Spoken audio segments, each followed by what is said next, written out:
నమస్తే, నేను మీ నాగరాజ్ శర్మ. మీరు చూస్తున్న ఆవాజ్ భారత్ న్యూస్ ఛానల్. గత 14 నెలల క్రితం ఆవాజ్ భారత్ న్యూస్ ఛానల్లో రియల్టర్ చేతిలో బందీ అయిన బంగ్లా చెరువు అంటూ ఒక స్టోరీ వేయడం జరిగింది. బంగ్లా చెరువులో ఉన్న FTL ను కూడా వదలకుండా ఇక్కడి రియల్టర్లు ఏకంగా ప్రహరీ గోడను పెట్టేసేసి FTL ను కబ్జా చేశారు. ఓ బడా పార్టీ బడా నేతలు సుమారు 12 ఫీట్ల ఎత్తుతోని సిమెంట్ ఇటుకలు పెట్టి ఏకంగా ప్రహరీ గోడను నిర్మించారు ఇక్కడ బడా పార్టీలోని బడా నేతలు. ప్రస్తుతం ఇప్పుడు తెలంగాణ రాష్ట్ర ప్రభుత్వం కూడా ఏవైతే చెరువులు ఉన్నాయో వాటిని పరిరక్షించేందుకోసం హైడ్రా అనే తీసుకురావడం జరిగింది. ముఖ్యంగా ప్రకృతి విపత్తు జరగద్దు అంటే నీరు చాలా అవసరం. ఒకవైపు సాగుకు, మరోవైపు త్రాగుకు. చెరువులు, నదులు, డ్యాములు, భూమిలో సమృద్ధిగా నీరు ఎప్పుడైతే ఉంటుందో భూకంపాలు రావు, నీటి సమస్య రాదు, పంటలు కూడా సమృద్ధిగా పండుతాయి. దీంతో ఎలాంటి ఇబ్బంది లేకుండా మనిషి మనుగడ సాగుతుంది. ఇదే అంశం పైన మెదక్ బీజేపీ ఎంపీ మాధవనేని రఘునందనరావు కూడా ఒక కార్యక్రమంలో మాట్లాడారు. ప్రకృతి విపత్తుపై చాలా బాగా చెప్పారు. ఇప్పుడు ప్రస్తుతం ఆయన ఏం మాట్లాడారు అనేది ఒకసారి విందాం. Disaster management last session parliament నడుస్తా ఉంది. మేమంతా పార్లమెంట్ లో ఉన్నాం. రాత్రి ఇంటికి పోయినాం, పడుకున్నాం. తెల్లారి టీవీ ఆన్ చేస్తే వరదలు వచ్చినాయని, ఆ వరదలలో మనుషులు బురదలో కొట్టుకుపోయినారని, కరవడకుండా పోయినారని టీవీ చూస్తే ఎంతమంది పోయినారంటే మీడియా మిత్రులకు కూడా అంత చిక్కనటువంటి సంఖ్య కనబడింది. అక్కడ ఎందుకు జరిగింది? అది ఎకలాజికల్ ఇంబ్యాలెన్స్. పర్యావరణం, ప్రకృతిని మనం ఎట్లా పడితే అట్లా నాశనం చేసుకుంటూ పోతా ఉంటే చెరువులు, కుంటలు ఇట్లాంటి జీవం ఉన్నటువంటి ప్రాంతాలన్నింటినీ కూడా విధ్వంసం చేసుకుంటూ పోయి ఎక్కడికక్కడ కాంక్రీట్ జంగల్ గా మారుస్తున్నటువంటి ప్రస్తుత పరిస్థితులలో ఎకలాజికల్ ఇంబ్యాలెన్స్ వస్తా ఉంది. ఇంకొన్ని సంవత్సరాల తర్వాత బహుశా మాకు అవసరం రాదేమో కానీ మీ పిల్లలు వచ్చేసరికి పర్యావరణాన్ని ఇట్లే విధ్వంసం చేసుకుంటూ పోతే భవిష్యత్తులో మంచినీళ్ల బాటిల్తో పాటు వీపులో ఒక ఆక్సిజన్ సిలిండర్ కూడా పెట్టి పంపాల్సినటువంటి పరిస్థితి వస్తుంది. ఇది బాధాకరం. భవిష్యత్ తరాలు మీరందరూ బాగుండాలంటే కరోనా లాంటి భయంకరమైనటువంటి వ్యాధులు ఈ దేశంలో వ్యాప్తి చెందకుండా ఉండాలంటే ఎకలాజికల్ ఇంబ్యాలెన్స్ జరగకుండా ప్రకృతిని, పర్యావరణాన్ని మీరందరూ కూడా కాపాడాలి. విన్నాం కదా, ఎంత బాగా చెప్పారు.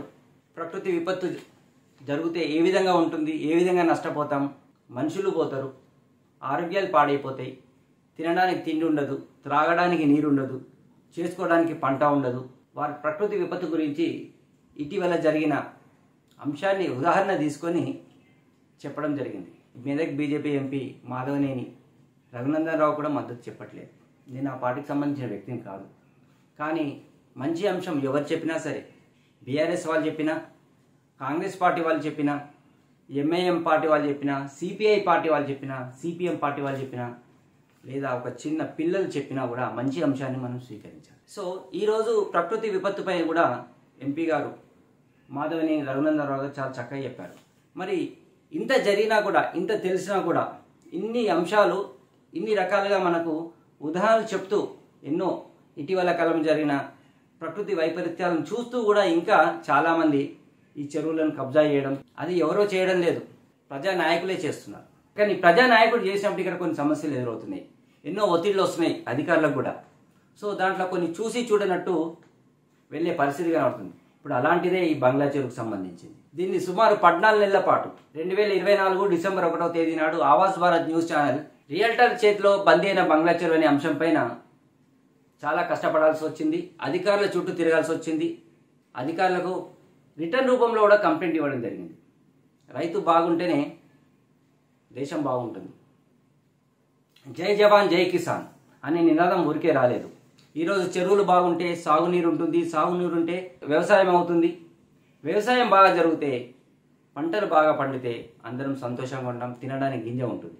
ఒక సాగునీరే కాదు, సాగునీరుతో పాటు భూగర్భ జలాలు ఎప్పుడైతే మంచి స్కేల్ వస్తుందో అప్పుడు త్రాగునీరు కూడా ఇబ్బంది ఉండదు, భూకంపాలు రావడానికి కూడా ఆస్కారాలంటివి ఉండేవి.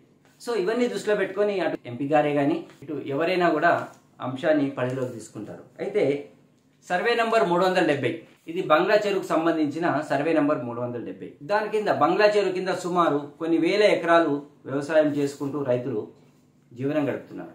వారికి జీవనాధారమే ఆ వ్యవసాయం. ప్రతి సంవత్సరం ఎప్పుడైతే కాలం మంచిగా అవుతుందో 2 పంటలు, అటు వేసంగి ఇటు వర్షాకాలం పంట, 2 పంటలు కూడా సమృద్ధిగా తీసి వాళ్ళు కుటుంబం అంతా సంతోషంగా జీవనం సాగిస్తారు. గత సంవత్సరం ఏదైతే 23వ సంవత్సరంలో వీళ్ళు రియల్టర్ వాల్ పెట్టారో అది ఎఫ్టీఎల్ను అంటే ఎఫ్టీఎల్ నుండి వదిలిపెట్టేశారు, చెరువులోకి వచ్చేసేసి బంగ్లా చెరువులోకి వచ్చేసి పిల్లర్లు వేసి మరి చెరువులో పిల్లర్లు వేసి అంటే సుమారు 2023 ఎండాకాలంలో ఈ వర్క్ చేపట్టారు వాళ్ళు. ఎప్పుడైతే చెరువులో నీరు అడుగంటు పోయిందో ఆ టైంలో పిల్లర్లు తీసి ఎవరు లేని అక్కడికి ఎవరు వెళ్ళరు, చాలా అరుదు వెళ్ళడం కూడా. అలాంటి సందర్భంలో వీళ్ళు పిల్లర్లు తీసి ఏకంగా చాలా సుమారుగా ఒక 30 నుంచి 40 పిల్లర్లు తీసి ఉంటారు. ఆ చెరువు మొత్తంలో పిల్లర్లు తీసి దానిపైన 12 ఫీట్ల ఎత్తుతోని సిమెంట్ ఇటుకలతోని గోడ నిర్మించడం జరిగింది. మనం ఇప్పుడు విజువల్లో కూడా చూస్తున్నాం, మనం ఏ విధంగా నిర్మించారో కూడా ఓవైపు మనం విజువల్లో కూడా మేము చూపిస్తూ ఉన్నాం. అది చూడండి, మీకు అర్థమవుతుంది. అసలు వ్యాపారస్తుల, వీళ్ళు రాజకీయ నాయకుల, వీళ్ళు సమాజానికి ఏం చెప్తున్నారో కూడా మీకు అర్థమవుతుంది. ఒక చెరువులో పిల్లర్లు వేసి మరి గోడ నిర్మించారు, రైతులకు ఇబ్బంది పెట్టారు. ఒక 2 సంవత్సరాల పాటు వాళ్ళకు ఒకే పంట జరిగింది, అది వర్షాకాలం పంట. దానికి కూడా చివరి సమయంలో నీరందక చాలా పంటలు వెండిపోయినాయి. 40 బస్తాలు రావాల్సింది కేవలం 20-25 బస్తాలు మాత్రమే వారికి రావడం జరిగింది. అలాంటి తరుణంలో ఆవాజ్ భారత్ న్యూస్ ఛానల్ ఆ దారిలో ఒక స్టోరీ చేయడానికి వెళ్తున్న తరుణంలో ఆ గోడను చూసిన తర్వాత ఇదేంటి ఎప్పుడు లేని గోడ, చెరువులో గోడ పెట్టడం ఏంటి అని ఒక సందేహం కలిగి మొత్తం తిరిగి వెళ్ళడం జరిగింది. అక్కడి నుంచి వెనుక వైపు నుంచి వెళ్ళి చూడగా మొత్తం కంప్లీట్ చెరువులో సుమారు దగ్గర 1/2 కిలోమీటర్ పొడవుగా ఉంటుంది. మీరు చూస్తే కూడా విజువల్లో చూస్తే అర్థమవుతుంది, చాలా పొడవుగా, అంత పొడవుగా ఉంటుంది. అది చూస్తున్నాం మనం విజువల్లో. అంత పెట్టడము అంటే అంత మామూలు ఆషామాషి పని కాదు. ఇటు రెవెన్యూ అధికారులు ఏం చేస్తున్నారు, ఇంత చెరువులో పగడ్బందీగా గోడ పెడుతున్నప్పటికి కూడా ఎవరు కూడా కన్నెత్తి చూడని పరిస్థితిలో ఉందా? రోడ్డుకి కనబడే గోడ అది. మనము రోడ్డుపై నుంచి ఇక్కడ నుండి మనం శివాయిపల్లికి వెళ్ళే దారిలో కంటి చూపుకి కనబడే అంత గోడ కనబడుతుంది. ఆ తరంలో అక్కడి నుంచి ఆ విజువల్ చూసినాక ఇటువైపు రైతుల వైపు Awaaz Bharat news channel team రావడం జరిగింది. ఆ సందర్భంలో ఏంటి ఎలా ఉన్నాయి పంటలని వారిని ఆరా తీయగా, ఎక్కడ పంటలు సార్, మాకు 2 సంవత్సరాల నుంచి ఎప్పుడైతే ఈ గోడ పెట్టారో నీరనేది లేకుండా అయిపోయింది. మాకు రావాల్సిన నీరు మొత్తం కూడా వర్షాకాలంలోనే అయిపోతుంది. అసలు వ్యాసంగి చేద్దామంటే అసలు నీళ్ళు లేదు. మొత్తం చెరువులో గోడ పెట్టేశారు. నీరు కేవలం వర్షాకాలం పడ్డప్పుడు మాత్రమే అందులో ఉంటుంది, ఆ తర్వాత వెళ్ళిపోతుంది. మాకు అసలు పంటలు అనేది లేదు సార్, చాలా దారుణంగా ఉంది. మరి ఏం చేశారు మీరు ఆ గోడ పెట్టినప్పుడు? వాళ్ళని ఎదుర్కొనే స్థాయా సార్ మాది? వాళ్ళు రాజకీయ నాయకులను ఎదుర్కొనే స్థాయి మాకుందా? ఎదుర్కొని మేము బతకగలుగుతామా అనే సమాధానం రైతుల నుంచి వచ్చింది. సో అది తెలుసుకున్న ఆవాజ్ భారత్ న్యూస్ టీం వెంటనే దానికి సంబంధించిన విజువల్స్ తీసుకొని అదే రోజు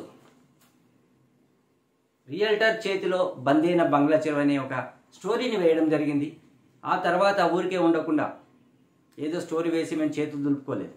ఆ స్టోరీ వెంబడ సుమారు 12 నెలల శ్రమ మాది ఉంది. ఈరోజు మేము గర్వంగా చెప్పుకుంటున్నాం. 12 నెలల శ్రమ, అటు ఇరిగేషన్ అధికారులను, ఇటు మండల తహసీల్దార్ అధికారులను, దాంతోపాటు జిల్లా కలెక్టర్ కార్యాలయంలో కూడా మేము పిటిషన్ ఇవ్వడం జరిగింది. దీనిపై చర్యలు తీసుకోండి, ఎఫ్టీఎల్ను ఎక్కడి వరకు, ఆ బంగ్లా చెరువుకు సంబంధించి ఎఫ్టీఎల్ ఎక్కడి వరకు ఉందో దాన్ని సూచించండి అని అటు ఇరిగేషన్ అధికారులను అడిగితే దానికి వెంటనే అధికారులు irrigation executive engineer Srinivas sir గారు, అలాగే డిఈ గారు, డిప్యూటీ ఇంజనీర్ శివనాగ్ సార్ గారు వెంటనే స్పందించి మండల తహసీల్దార్ కార్యాలయానికి కూడా ఒక లెటర్ రాయడం జరిగింది. మీరు కూడా రండి, దీంట్లో సర్వే చేద్దాం, జాయింట్ సర్వే చేద్దాం. వెంటనే లక్ష్మణ్ బాబు గారని ఎంఆర్ఓ లక్ష్మణ్ బాబు గారికి ఒక మెసేజ్ చేయడం జరిగింది.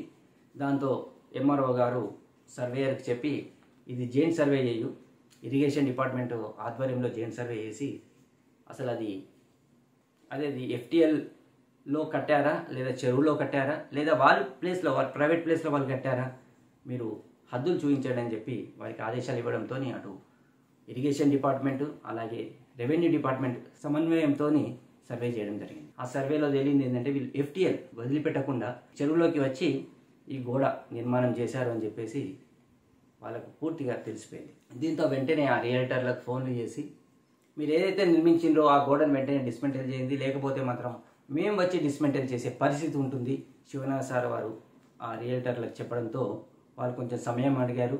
ఆ సమయాన్ని కొంచెం పోస్ట్పోన్ చేసుకుంటూ సుమారు 12 నెలలు అయింది. మేము డే 1 నుంచి మేము కష్టపడితే 12 నెలల తర్వాత ఈరోజు ఏదైతే రియల్టర్ వాళ్ళు ఉందో దాన్ని డిస్మెంటల్ చేసి నేలమట్టం చేశారు.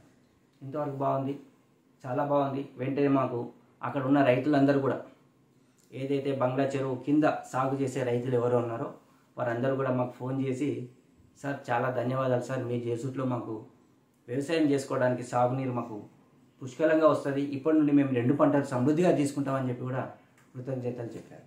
సో ఇదంతా బాగానే ఉంది. ఓకే, అధికారులకు కూడా మేము ఆవాస్ భారత్ న్యూస్ ఛానల్ ద్వారా మేము ధన్యవాదాలు తెలుపుకుంటున్నాం. అటు ఇరిగేషన్ అధికారులకు అలాగే ఇటు మండల రెవెన్యూ అధికారులకు కూడా మేము ప్రత్యేకంగా ధన్యవాదాలు తెలుపుకుంటున్నాం సార్. ఇదంతా బాగానే ఉంది. ఇక్కడ సీన్ కట్ చేస్తే మేము మళ్ళీ మరి FTL వారికి ఎంతవరకు సూచించారు అంటే ఎక్కడి వరకు FTL ఉంది, ఆ తర్వాత మీరు మీ నిర్మాణాలు కానీ మీ వ్యవసాయం కానీ లేదా మీ రియల్టర్ వ్యాపారం కానీ ఏదైనా చేసుకోవచ్చు అని హద్దులు ఎక్కడి వరకు పెట్టారని చెప్పి ఈరోజు మేము వెళ్ళి చూడగా అక్కడ మళ్ళీ నిబ్బరపోయే నిజం బయటపడ్డది.